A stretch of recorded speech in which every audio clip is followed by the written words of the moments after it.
और अब से कुछ ही देर में आप सुनेंगे प्रधानमंत्री नरेंद्र मोदी के मन की बात। महीने के आखिरी रविवार को ये होती है और ये मन की बात की शुरुआत हो रही है। मेरे प्यारे देशवासियों, नमस्कार। मन की बात में आपका स्वागत है। लेकिन आज 26 नवंबर हम कभी भी भूल नहीं सकते हैं। आज के ही दिन देश पर सबसे जघन्य आतंकी हमला हुआ था। आतंकियों ने मुंबई को, पूरे देश को थर्रा कर रख दिया था। लेकिन ये भारत का सामर्थ्य है कि हम उस हमले से उबरे और अब पूरे हौसले के साथ आतंक को कुचल भी रहे हैं। मुंबई हमले में अपना जीवन गंवाने वाले सभी लोगों को मैं श्रद्धांजलि देता हूं। इस हमले में हमारे जो जांबाज वीरगति को प्राप्त हुए, देश आज उन्हें याद कर रहा है। मेरे परिवारजनों, 26 नवंबर का आज का ये दिन एक और वजह से भी अत्यंत महत्वपूर्ण है। 1949 में आज ही के दिन संविधान सभा ने भारत के संविधान को अंगीकार किया था। मुझे याद है, जब साल 2015 में हम बाबा साहब आम्बेडकर की 125वीं जन्म जयंती मना रहे थे, उसी समय ये विचार आया था कि 26 नवंबर को संविधान दिवस के तौर पर मनाया जाए।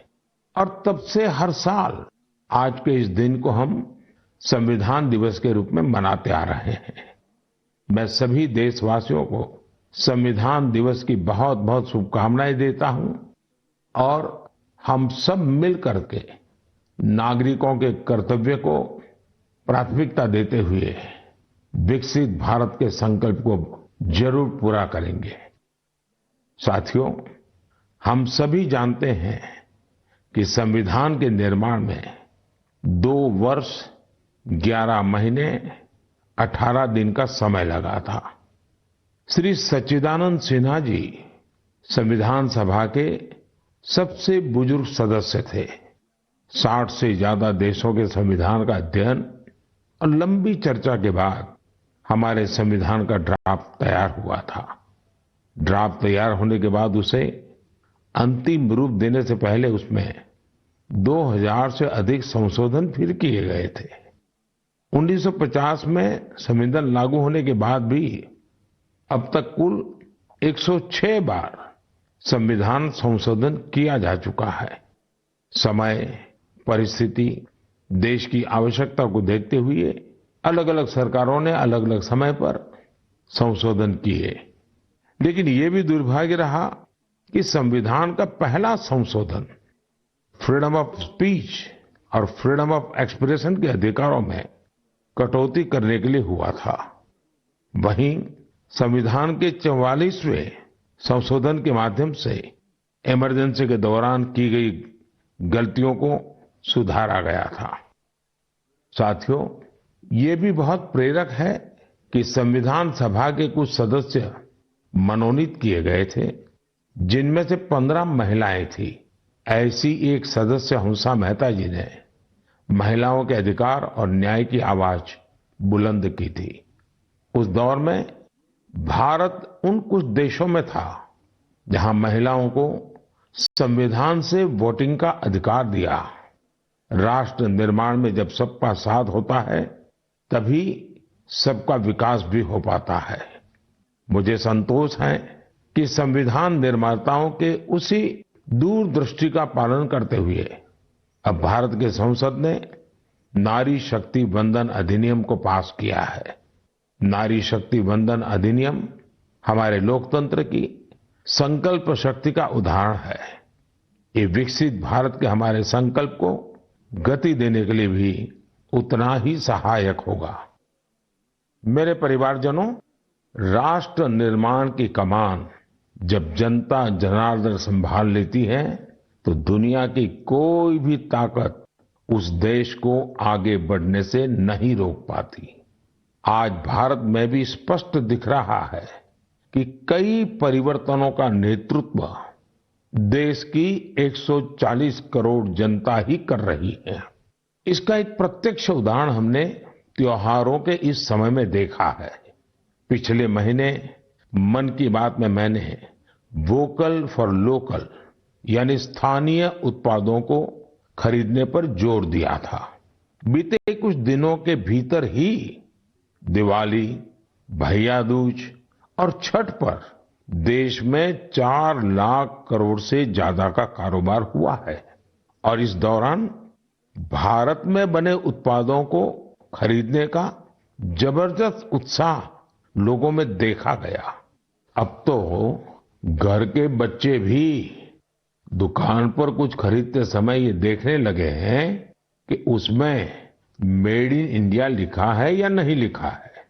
इतना ही नहीं, ऑनलाइन सामान खरीदते समय अब लोग कंट्री ऑफ ओरिजिन इसे भी देखना नहीं भूलते हैं।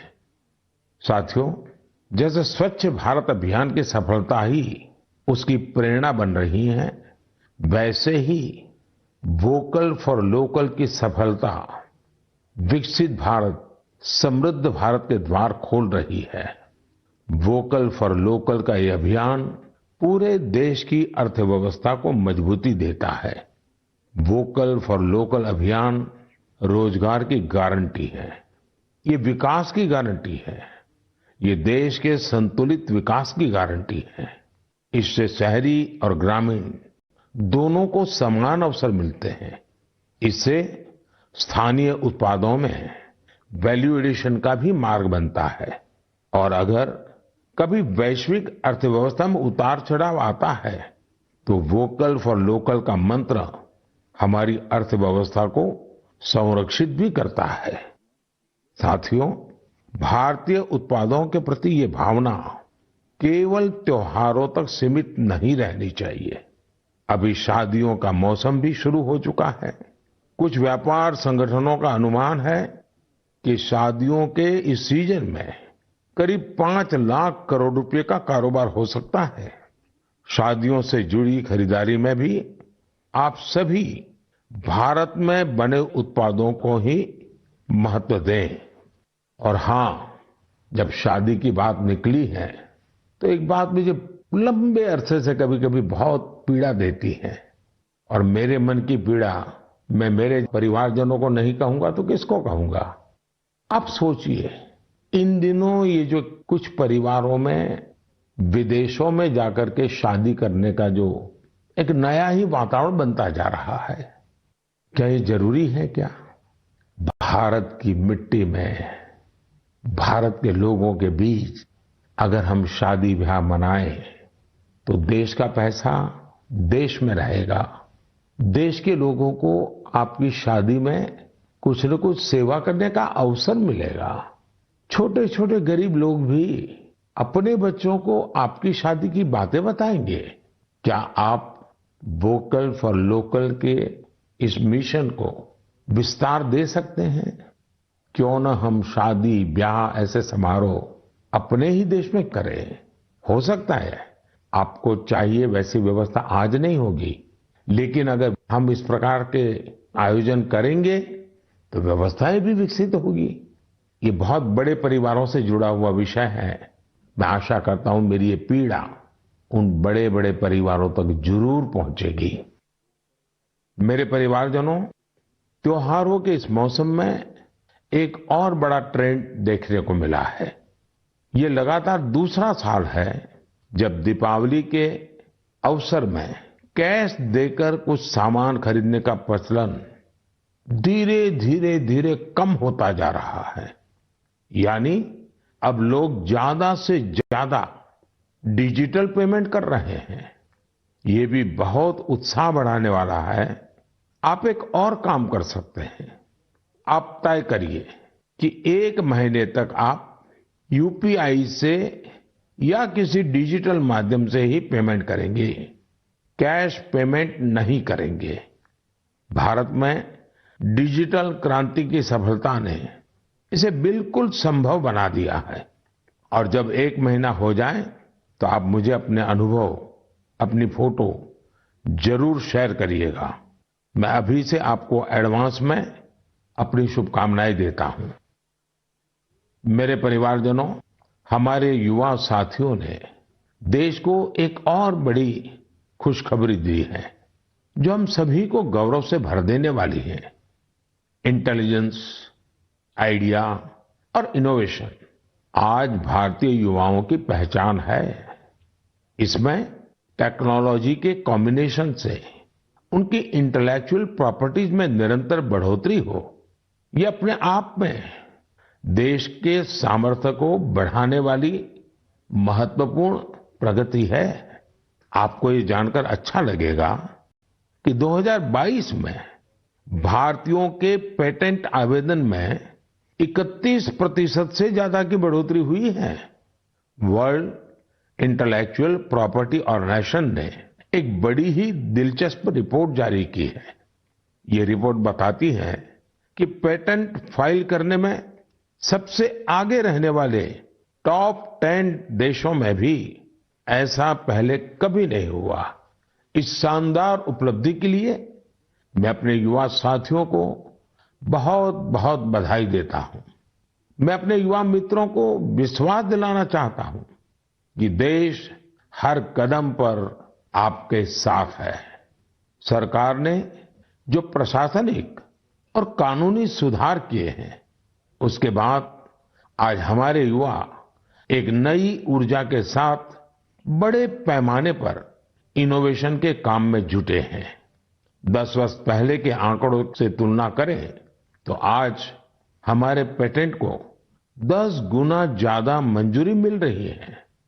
हम सभी जानते हैं कि पेटेंट से न सिर्फ देश की इंटेलेक्चुअल प्रॉपर्टी बढ़ती है, बल्कि इससे नए नए अवसरों के भी द्वार खुलते हैं। इतना ही नहीं, ये हमारे स्टार्टअप्स की ताकत और क्षमता को भी बढ़ाते हैं। आज हमारे स्कूली बच्चों में भी इनोवेशन की भावना को बढ़ावा मिल रहा है। अटल टिंकरिंग लैब, अटल इनोवेशन मिशन, कॉलेजों में इंक्यूबेशन सेंटर्स, स्टार्टअप्स इंडिया अभियान, ऐसे निरंतर प्रयासों के नतीजे देशवासियों के सामने हैं। ये भी भारत की युवा शक्ति, भारत की इनोवेटिव पावर का प्रत्यक्ष उदाहरण है। इसी जोश के साथ आगे चलते हुए ही हम विकसित भारत के संकल्प को भी प्राप्त करके दिखाएंगे। और इसीलिए मैं बार बार कहता हूं, जय जवान, जय किसान, जय विज्ञान, जय अनुसंधान। मेरे प्यारे देशवासियों, आपको याद होगा कि कुछ समय पहले मन की बात में मैंने भारत में बड़ी संख्या में लगने वाले मेलों की चर्चा की थी। तब एक ऐसी प्रतियोगिता का भी विचार आया था जिसमें लोग मेलों से जुड़ी फोटो साझा करें। संस्कृति मंत्रालय ने इसी को लेकर मेला मोमेंट्स कॉन्टेस्ट का आयोजन किया था। आपको ये जानकर अच्छा लगेगा कि इसमें हजारों लोगों ने हिस्सा लिया और बहुत लोगों ने पुरस्कार भी जीते। कोलकाता के रहने वाले राजेश धर जी ने चरक मेला में गुब्बारे और खिलौने बेचने वाले की अद्भुत फोटो के लिए पुरस्कार जीता। ये मेला ग्रामीण बंगाल में काफी लोकप्रिय है। वाराणसी की होली को शोकेस करने के लिए अनुपम सिंह जी को मेला पोर्ट्रेट्स का पुरस्कार मिला। अरुण कुमार नलीमेला जी कुलसाई दशहरा से जुड़ा एक आकर्षक पहलू को दिखाने के लिए पुरस्कृत किए गए।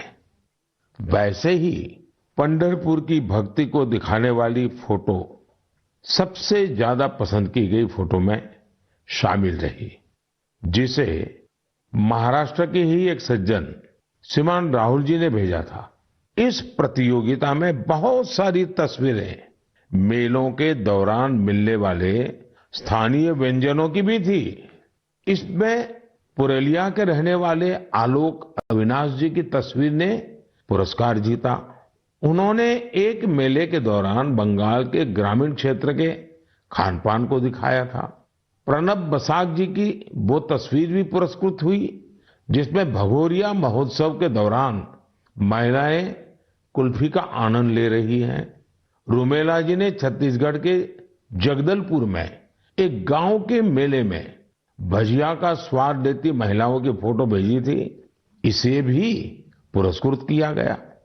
साथियों, मन की बात के माध्यम से आज हर गांव, हर स्कूल, हर पंचायत को ये आग्रह है कि निरंतर इस तरह की प्रतियोगिताओं का आयोजन करें। आजकल तो सोशल मीडिया की इतनी ताकत है, टेक्नोलॉजी और मोबाइल घर घर पहुंचे हुए हैं। आपके लोकल पर्व हो या प्रोडक्ट, उन्हें आप ऐसा करके भी ग्लोबल बना सकते हैं। साथियों, गांव-गांव में लगने वाले मेलों की तरह ही हमारे यहाँ विभिन्न नृत्यों की भी अपनी ही विरासत है। झारखंड, उड़ीसा और बंगाल के जनजातीय इलाकों में एक बहुत प्रसिद्ध नृत्य है जिसे छऊ के नाम से बुलाते हैं। 15 से 17 नवंबर तक एक भारत श्रेष्ठ भारत की भावना के साथ श्रीनगर में छऊ पर्व का आयोजन किया गया। इस कार्यक्रम में सबने छऊ नृत्य का आनंद उठाया। श्रीनगर के नौजवानों को छऊ नृत्य की ट्रेनिंग देने के लिए एक वर्कशॉप का भी आयोजन हुआ। इसी प्रकार कुछ सप्ताह पहले ही कठुआ जिले में बसोहली उत्सव आयोजित किया गया। ये जगह जम्मू से 150 किलोमीटर दूर है। इस उत्सव में स्थानीय कला, लोक नृत्य और पारंपरिक रामलीला का आयोजन हुआ। साथियों, भारतीय संस्कृति की सुंदरता को सऊदी अरब में भी महसूस किया गया। इसी महीने सऊदी अरब में संस्कृत उत्सव नाम का एक आयोजन हुआ। यह अपने आप में बहुत अनूठा था, क्योंकि ये पूरा कार्यक्रम ही संस्कृत में था। संवाद, संगीत, नृत्य, सब कुछ संस्कृत में। इसमें वहां के स्थानीय लोगों की भागीदारी भी देखी गई। मेरे परिवारजनों, स्वच्छ भारत अब तो पूरे देश का प्रिय विषय बन गया है। मेरा तो प्रिय विषय है ही है, और जैसे ही मुझे इससे जुड़ी कोई खबर मिलती है, मेरा मन उस तरफ चला ही जाता है। और स्वाभाविक है, फिर तो उसको मन की बात में जगह मिल ही जाती है। स्वच्छ भारत अभियान ने साफ सफाई और सार्वजनिक स्वच्छता को लेकर लोगों की सोच बदल दी है। ये पहल आज राष्ट्रीय भावना का प्रतीक बन चुकी है, जिसने करोड़ों देशवासियों के जीवन को बेहतर बनाया है। इस अभियान ने अलग अलग क्षेत्र के लोगों, विशेषकर युवाओं को सामूहिक भागीदारी के लिए भी प्रेरित किया है। ऐसा ही एक सराहनीय प्रयास सूरत में देखने को मिला है। युवाओं की एक टीम ने यहाँ प्रोजेक्ट सूरत, इसकी शुरुआत की है। इसका लक्ष्य सूरत को एक ऐसा मॉडल शहर बनाना है जो सफाई और सस्टेनेबल डेवलपमेंट की बेहतरीन मिसाल बने। सफाई संडे के नाम से शुरू हुए इस प्रयास के तहत सूरत के युवा पहले सार्वजनिक जगहों और डुमस बीच की सफाई करते थे। बाद में ये लोग तापी नदी के किनारों की सफाई में भी जी जान से जुट गए। और आपको जानकर के खुशी होगी, देखते ही देखते इससे जुड़े लोगों की संख्या 50,000 से ज्यादा हो गई है। लोगों से मिले समर्थन से टीम का आत्मविश्वास बढ़ा, जिसके बाद उन्होंने कचरा इकट्ठा करने का काम भी शुरू किया। आपको जानकर हैरानी होगी कि इस टीम ने लाखों किलो कचरा हटाया है। जमीनी स्तर पर किए गए ऐसे प्रयास बहुत बड़े बदलाव लाने वाले होते हैं। साथियों, गुजरात से ही एक और जानकारी आई है। कुछ सप्ताह पहले वहां अंबाजी में भादरवी पूनम मेले का आयोजन किया गया था। इस मेले में 50 लाख से ज्यादा लोग आए। ये मेला प्रतिवर्ष होता है। इसकी सबसे खास बात ये रही कि मेले में आए लोगों ने गब्बर हिल के एक बड़े हिस्से में सफाई अभियान चलाया। मंदिरों के आसपास के पूरे क्षेत्र को स्वच्छ रखने का यह अभियान बहुत प्रेरणादायी है। साथियों, मैं हमेशा कहता हूं कि स्वच्छता कोई एक दिन या एक सप्ताह का अभियान नहीं है, बल्कि ये तो जीवन में उतारने वाला काम है। हम अपने आसपास ऐसे लोग देखते भी हैं जिन्होंने अपना पूरा जीवन स्वच्छता से जुड़े विषयों पर ही लगा दिया। तमिलनाडु के कोयम्बटूर में रहने वाले लोगानाथन जी भी बेमिसाल है। बचपन में गरीब बच्चों के फटे कपड़ों को देखकर वे अक्सर परेशान हो जाते थे। इसके बाद उन्होंने ऐसे बच्चों की मदद का प्रण लिया और अपनी कमाई का एक हिस्सा इन्हें दान देना शुरू कर दिया। जब पैसे की कमी पड़ी तो लोगानाथन जी ने टॉयलेट तक साफ किए ताकि जरूरतमंद बच्चों की मदद हो सके। वे पिछले 25 सालों से पूरी तरह समर्पित भाव से अपने इस काम में जुटे हैं और अब तक 1500 से अधिक बच्चों की मदद कर चुके हैं। मैं एक बार फिर ऐसे प्रयासों की सराहना करता हूं।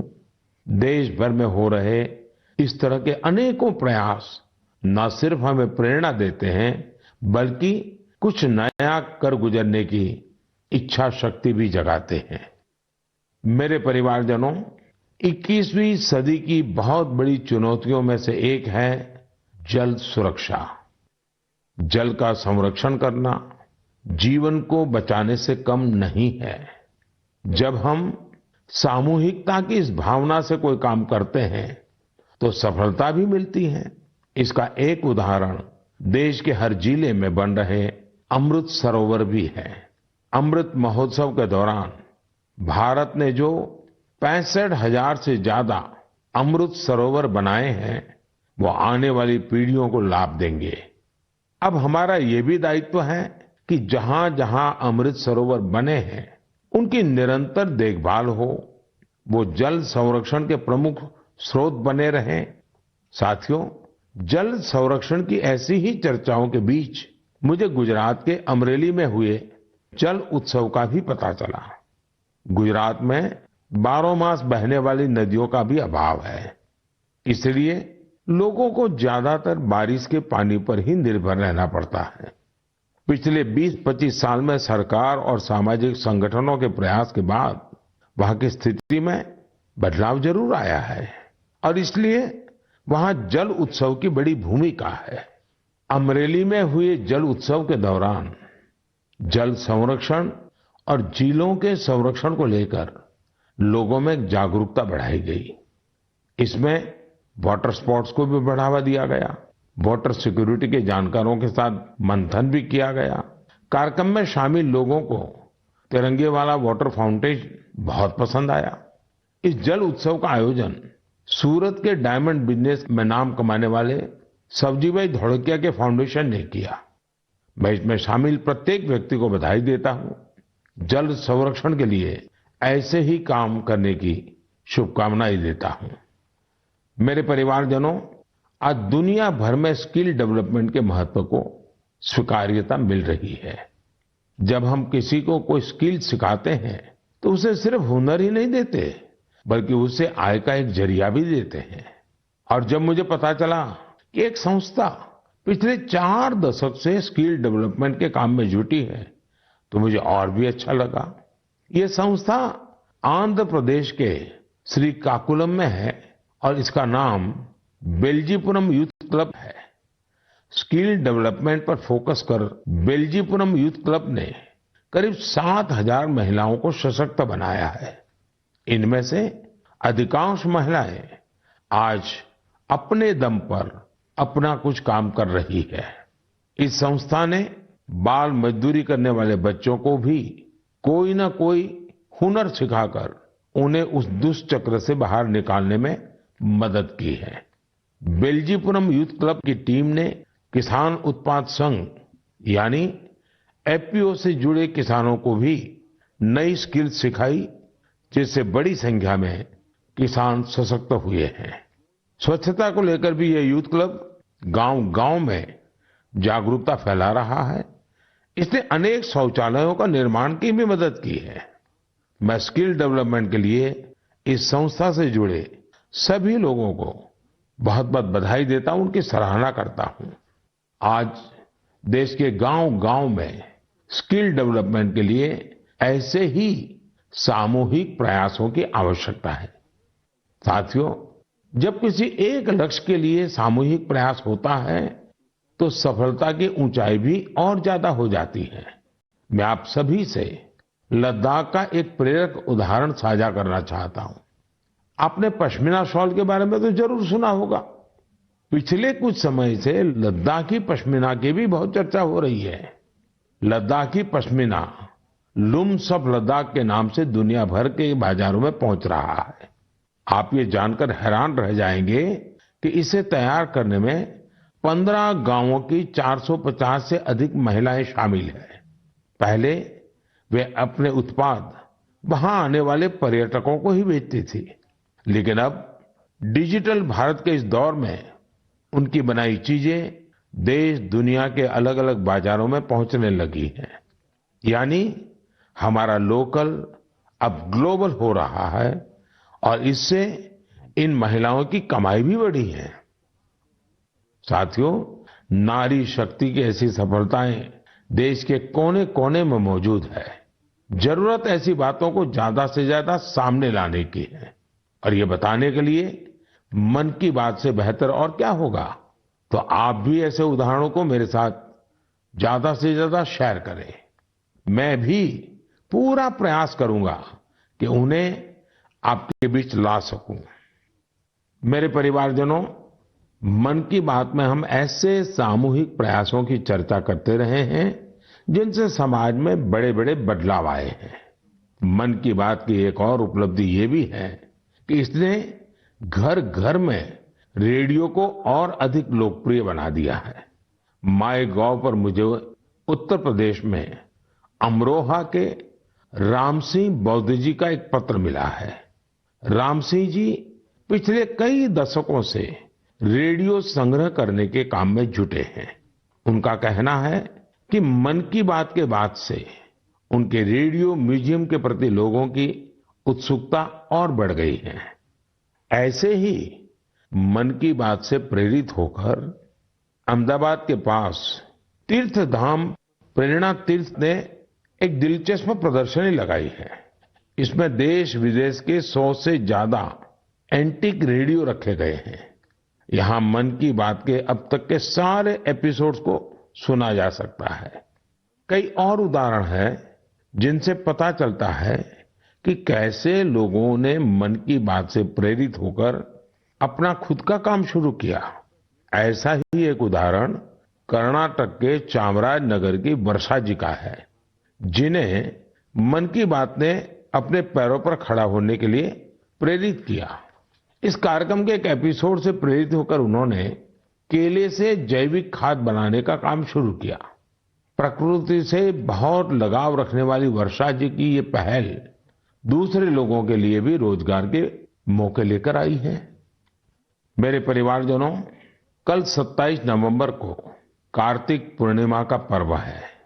इसी दिन देव दीपावली भी मनाई जाती है और मेरा तो मन रहता है कि मैं काशी की देव दीपावली जरूर देखूं। इस बार मैं काशी तो नहीं जा पा रहा हूं, लेकिन मन की बात के माध्यम से बनारस के लोगों को अपनी शुभकामनाएं जरूर भेज रहा हूं। इस बार भी काशी के घाटों पर लाखों दिए जलाए जाएंगे, भव्य आरती होगी, लेजर शो होगा। लाखों की संख्या में देश विदेश से आए लोग देव दीपावली का आनंद लेंगे। साथियों, कल पूर्णिमा के दिन ही गुरु नानक देव जी का भी प्रकाश पर्व है। गुरु नानक जी के अनमोल संदेश भारत ही नहीं, दुनिया भर के लिए आज भी प्रेरक और प्रासंगिक है। ये हमें सादगी, सद्भाव और दूसरों के प्रति समर्पित होने के लिए प्रेरित करते हैं। गुरु नानक देव जी ने सेवा भावना, सेवा कार्यों की जो सीख दी, उसका पालन हमारे सिख भाई बहन पूरे विश्व में करते नजर आते हैं।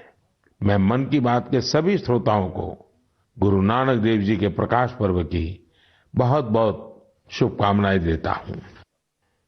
मेरे परिवारजनों, मन की बात में इस बार मेरे साथ इतना ही। देखते ही देखते 2023 समाप्ति की तरफ बढ़ रहा है और हर बार की तरह हम आप ये भी सोच रहे हैं कि अरे इतनी जल्दी ये साल बीत गया।